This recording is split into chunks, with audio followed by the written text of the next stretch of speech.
तो बहुत समय पहले की बात है, एक शहर हुआ करता था। उस शहर का नाम था महिलारोपे और उसमें एक बिज़नेसमैन हुआ करता था वर्धमान नाम का। अब वो जो बिज़नेसमैन था वो अपने बिज़नेस में बहुत ही कुशल था, उसने बहुत पैसे कमाए थे जीवन में। लेकिन कहीं न कहीं उसे संतोष नहीं था। उसे ऐसा लगता था कि उसे और पैसे कमाना चाहिए और एफ़र्ट करना चाहिए और उसे बिल्कुल भी शांत होकर तो बिल्कुल बैठना ही नहीं चाहिए, जितना हो सके उतना पैसा कमाना चाहिए। तो ऐसे में उसने सोचा कि आखिर क्या किया जा सकता है, किस प्रकार से और पैसे कमाए जा सकते हैं। तो उसने ये सोचा कि मैं अपने बिज़नेस को थोड़ा-सा एक्सपैंड करता हूँ, अपने शहर से थोड़ा बाहर जाता हूँ और अपने बिज़नेस को मैं अगर फैलाऊँगा तो और कमाई होगी और पैसे आएँगे। तो ऐसा सोचकर उसने अपने जो फैमिली मेंबर्स थे उनसे सब बातचीत की, सारा परमिशन वगैरह जो होता है अपने गुरुओं से जाके परमिशन ली और सब कुछ फाइनल हो जाने के बाद उसने 2 अच्छे बैल लिए और ये बात उस समय की है जब बैलगाड़ियाँ चला करती थी, एक शहर से एक नगर से दूसरे नगर जाने के लिए। तो उसने 2 बैल लिए, अपने बैलगाड़ी में लगवाए उन 2 बैलों को और अपने कुछ सेवक भी साथ ले लिए और उसके साथ वो चल पड़ा मथुरा शहर की ओर। क्यों? क्योंकि वहाँ जाके वो कुछ सामान लाता फिर वापस अपने शहर में बेचता। मतलब बिज़नेस के लिए वो चल पड़ा अपने शहर से बाहर, अपने सेवक और 2 बहुत सुंदर बैलों के साथ। चलते-चलते वो जब यमुना नदी के किनारे पहुँचा तो वहाँ पर तो कीचड़ थी। अब कीचड़ में क्या हुआ कि बैल के पैर फँस गए। उसने ज़बरदस्ती ठेलना चाहा कि चलो भाई गाड़ी आगे चलो किसी तरह। तो उन 2 में से एक बैल का पैर वहाँ टूट गया, कीचड़ में फँस गया किसी तरह। तो ये देखकर उसे मतलब बहुत ही टेंशन हुई कि एक मतलब अभी तो बस यात्रा में हम लोग निकले ही थे और ऐसे में ऐसी दुर्घटना हो गई। तो उसने वहाँ पर सोचा कि चलो थोड़ा वेट कर लेते हैं, जब बैल स्वस्थ हो जाएँगे तो फिर आगे चला जाएगा। तो फिर वहाँ बैठकर उसने 3 दिन तक इंतज़ार किया कि ठीक है भाई बैल ठीक हो जाओ, पैर-वैर ठीक हो जाएगा तो फिर हम लोग सब साथ चलेंगे। लेकिन उस बिज़नेसमैन के साथ जो उसके सेवक आए थे, उन्होंने उस बिज़नेसमैन को समझाया कि देखिए जी, छोटी चीज़ों के लिए बड़ी चीज़ों का नुकसान करना सही बात नहीं होती है। एक बैल के लिए आप पूरे के पूरे अपने बिज़नेस ऑपरेशन को अगर खराब कर दीजिएगा, तो ये तो सही चीज़ नहीं हुई ना। तो आपने भी 3 दिन का मौका दिया इस बैल को, ये ठीक नहीं हुआ, तो चलिए अब आगे चलते हैं। कब तक हम लोग यहीं रुके रहेंगे इस एक बैल के लिए? यह सुनकर बिज़नेसमैन ने भी सोचा कि हाँ भाई, बात तो सही है। अब अगर बैल 3 महीने में ठीक होगा तो क्या मैं यहाँ 3 महीने तक बैठा रहूँ यमुना नदी के किनारे? तो एक काम करता हूँ, उसने 2 सेवक वहीं छोड़ दिए, उस बैल की देखभाल के लिए कि तुम 2 यहाँ रुको बैल के साथ, उसकी सेवा करना और बाकी हम लोग आगे चलते हैं। और बात ध्यान रखिए, ये उस वक़्त की बात है जब वो लोग बैलगाड़ी से जा रहे हैं और यमुना नदी के किनारे, मतलब आज की यमुना जैसा नहीं है, उस टाइम घना जंगल था, उसमें जंगली जानवर भी होते थे।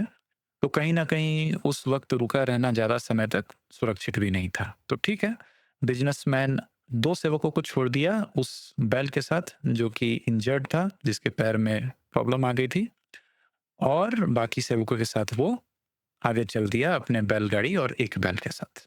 ठीक है? जो 2 सेवकों को उसने बैल के साथ छोड़ा, वो निकले धोखेबाज। जब रात का समय हुआ, ऐसा सन्नाटा वाला माहौल होता है, जंगली जानवरों की आवाज़ होती है, तो वो दोनों घबरा गए।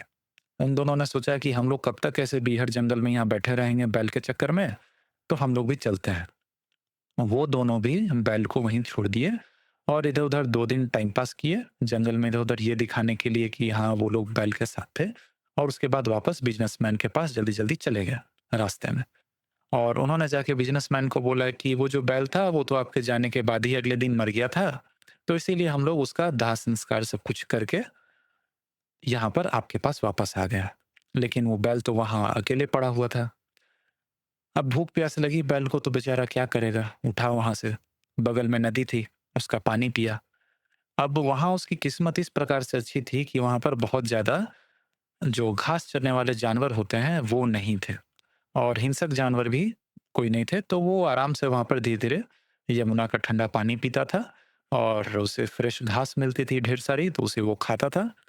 तो ऐसे खाते-पीते धीरे-धीरे उसका स्वास्थ्य अच्छा हो गया, उसका पैर भी धीरे-धीरे ठीक हो गया और चूँकि उसे अच्छा भोजन और बिल्कुल सुकून भरा माहौल था, ज़्यादा उसे मेहनत नहीं करना पड़ता था, तो बिल्कुल हट्टा-कट्टा पहलवान जैसा हो गया। तो उसका जीवन तो बहुत अच्छा हो गया था अब। उधर वो बिज़नेसमैन गया अपना बिज़नेस के चक्कर में, और इधर ये जो एक बैल छूट गया था, शुरू में तो इसे थोड़ी-सी इंजरी आई थी पैर में, लेकिन फिर ये धीरे-धीरे खाते-पीते रेस्ट करके बिल्कुल स्वस्थ हो गया। अब जब ये स्वस्थ था, टाइम पास में कुछ-कुछ करता रहता था, ज़िंदगी वही उसकी, खाना-पीना, वहाँ घास खाना, यमुना का पानी पीना, इधर-उधर टहलना नदी किनारे। तो वो कुछ आवाज़ें भी निकालता था, अगर आपने देखा होगा जो बैल होता है या सांड होता है, वो कई बार काफ़ी मतलब ज़ोर की आवाज़ निकालते हैं, वो दहाड़ने जैसी आवाज़ होती है। काफ़ी मतलब ज़ोरदार, आप सुनिएगा उस आवाज़ को तो आपको काफ़ी अ, कोई आदमी डर भी सकते हैं उस आवाज़ को सुनकर। तो उसी वक़्त वहाँ पर जंगल के जो राजा थे, वो भी आए थे पानी पीने। प्यास लगी थी तो पानी तो पीना था, तो वो भी तो यमुना में ही आके पानी पिएँगे। तो अब चूँकि वो जंगल के राजा हैं, तो अकेले तो घूमेंगे नहीं, उनके साथ और भी जानवर थे। बाघ था, भालू था और 2 गीदड़ भी थे। तो वो जो 2 गीदड़ थे, वो पहले राजा के मंत्री हुआ करते थे। राजा मतलब शेर राजा के, जंगल के राजा के। लेकिन उनकी दुष्टता के चलते उन्हें अपना मंत्री पद खोना पड़ा था। अब वो किसी न किसी तरह, मतलब एक बैकग्राउंड देने की कोशिश की जा रही है कि वो जो 2 गीदड़ थे, उनकी क्या कहानी थी। तो वो पहले मंत्री हुआ करते थे, लेकिन दुष्टता के चलते उनका वो पोज़ीशन, उनका वो पद चला गया था। अब वो मंत्री नहीं थे, तो आखिर उनका पेट कैसे चलता था? पेट ऐसे चलता था कि जंगल का जो राजा था शेर, वो जब भी कहीं कुछ खाता था, तो खाने के बाद जो कुछ बचा-खुचा रह जाता था, उसे वो दोनों गीदड़ शेर के जाने के बाद खा लेते थे। और कहीं न कहीं शेर की चाटुकारिता करते रहते थे, उसके नीचे दबे रहते थे, और जहाँ-जहाँ शेर जाता, वो लोग भी उसके बाकी प्रजा के साथ, बाकी जानवरों के साथ भी जाते थे। तो शेर जब आया पानी पीने के लिए नदी किनारे, उसने इस बैल की काफ़ी ज़ोरदार आवाज़ें सुनी, तो शेर डर गया। शेर को लगा कि अरे भाई! ये ऐसी क्या आवाज़ आ रही है? तो ये सोचकर वो, चूँकि प्यासा आया था, उसे तो पानी पीना था, लेकिन वो पानी नहीं पिया, वो दुबक के थोड़ा-सा साइड में छुप गया, और उसके जो बाकी जानवर थे, उसे उसने बोल दिया उसे घेर लेने के लिए, एक चक्रव्यूह जैसा बना ले ल क्यों? जैसे आप देखते हो ना कई बार, जैसे कुछ जो बॉडीगार्ड्स रहते हैं, जिन्हें बचाना होता है, उनके चारों तरफ वो एक घेरा जैसा बना लेते हैं, उन्हें घेर के चलते हैं।